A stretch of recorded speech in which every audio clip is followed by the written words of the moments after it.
आच्छा खुलुमबाय। दिनै जोंनि बर' हारिनि थाखाय मोनसे गोग्गाथाव सान।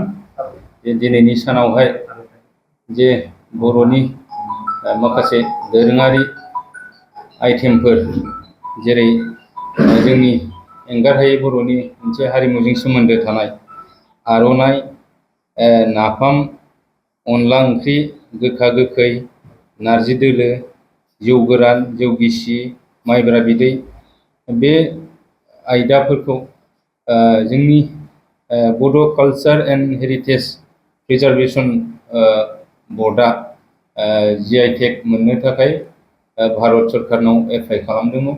दिनै बे एप्लाइ खालामनाय बायदियैनो दिनै जों बे आयदाफोरनि सायाव जोङो GI टेग मोननो हाबाय, रेजिस्टार मोननो हाबाय। आरो जोङो थांनाय 31 मार्च खालि 13टा आइटेम